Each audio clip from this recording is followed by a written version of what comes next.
place women as slaves and subjects, and blames women for the sin upon the earth, and puts them in a very poor light. Then, in another letter, he will praise women and lift them up. Now, the only reason to send such mixed signals to different churches is to create chaos and division with the teachings. Paul sought to disrupt and destroy the early Christians, and his teachings have perverted the true message of Jesus. The books in question, these are the ones written by Paul, and books which are not reliable: Romans, Philippians, Galatians, Philemon, 1st and 2nd Corinthians, 1st Thessalonians. Also in questions are the book of 1st and 2nd Timothy, and Titus and Ephesians, as they have been determined by biblical scholars to be falsely written books attributed to Paul, which means we don't really know who wrote them. They were attributed to Paul, but the writing style is not like Paul's, and it's dubious. It's questionable as to whether or not these books even existed before they appeared in the Bible.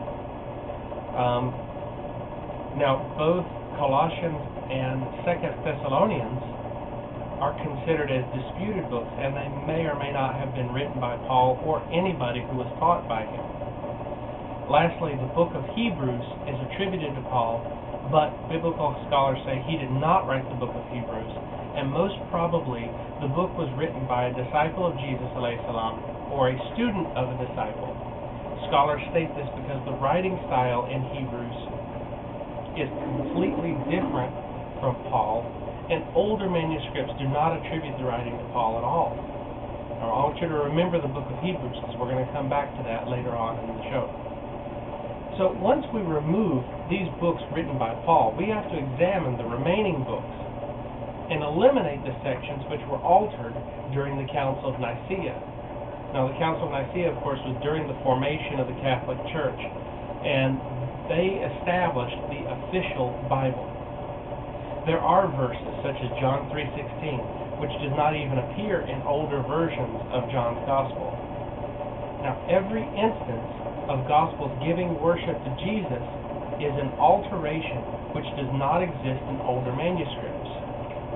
So once you've done all the work of trimming the pork fat, so to speak, out of the Bible, you end up with a Jesus who is completely supported by the Qur'an and who does not change the law of God established in the Torah, which is most important. Let's not forget that part as well. If you remove every part of the Bible where it contradicts itself, okay, you with me now? Every single part of the Bible that contradicts another part of the Bible, take them all out. Then what you're left with is a Bible that supports the Qur'an 100%. So then, who was Jesus, son of Mary? We'll take a short trip through his biography and then discuss his teachings. In chapter 3, verses 33 through 37 of the Qur'an, we read a bit about Mary, the mother of Jesus. May Allah be eternally pleased with her. As it reads, Allah the Almighty said, Allah chose Adam, Noah, the family of Abraham, and the family of Imran above the Alamin, offspring one of the other, and Allah is all-hearer and all-knower. Remember when the wife of Imran said, O my Lord, I have vowed to you that child which is in my womb to be dedicated for your services, be free from all worldly work, to serve your place of worship. So accept this from me. Truly you are all-hearing and all-knowing. When she delivered her child Mary, she said, O my Lord, I have delivered a female child. And Allah knew better what she had delivered. And the male is not like the female, and I have named her Mary, and I seek refuge with you, Allah, for her and from her offspring to be protected from Satan, who is outcast. So her Lord, Allah, accepted her with goodly acceptance. He made her, this is Mary, made her grow in a good manner and put her under the care of Zachariah. Every time he entered Al-Mihrab, which is the praying place, It's actually a special room inside the temple. He found her supplied with sustenance. He said, "Oh Mary, from where have you gotten this?" And she said, "From Allah. Truly Allah provides sustenance to who He wills, without limit." So since Imran, the husband of Hannah, had died before Mary was born, and since the pledge was made publicly to give the child into the service of Allah, Mary was taken in by her uncle Zachariah alayhi salam to the temple, where she was presented to the elders as an orphan. Mary was placed in the care of her uncle Zachariah, who prepared a room for her within the temple so that no man would touch her. He provided her with food, books, and elevated her learning throughout childhood. It was during a visit to teach her that Zechariah saw fruits out of season in her room and was startled. The fact that Allah had provided her with fresh fruit, which is not available in any markets, was a sign that Allah had elevated Mary above other women.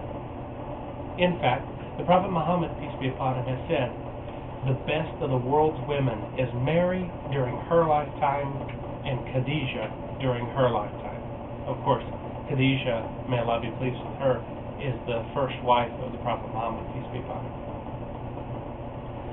Allah was preparing a pure person in Mary to become the best place to create this important prophet who would become the Messiah and be filled with the power of the spirits of knowledge and wisdom, and whom Allah would bestow great gifts. Only a person born of complete purity could contain so much that Allah wished to be sent to the world. Allah loved the world so much that He crafted these conditions to make this powerful messenger to the people. The Qur'an tells us with Mary's encounter of the angel in chapter 19, verses 18 through 21.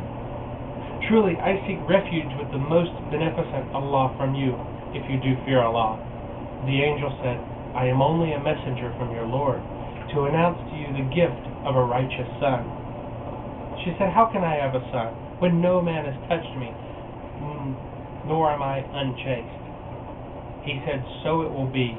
Your Lord has said, this is easy for me, and we wish to appoint him as a sign to mankind and a mercy from us, and it is a matter already decreed by Allah."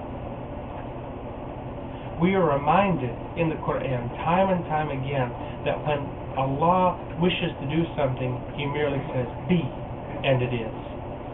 The Bible as well has shown where Allah has been able to save thousands of people, cause mountains to shift, flames to become cold, and even raise hundreds of people from the dead. Allah is all-powerful, and He does not create life in the way that humans do through intercourse and reproduction. Such a concept is blasphemous. No. Allah touched the womb of Mary and created life from this chaste and pure woman who had spent her life in service to His work and His words in the temple. The account of the Bible in Luke is not so different from the Qur'an. In chapter 1, verse 26 through 29, in Luke reads, "God sent the angel Gabriel to Nazareth, a village in Galilee, to a virgin named Mary. She was engaged to be married to a man named Joseph, a descendant of King David.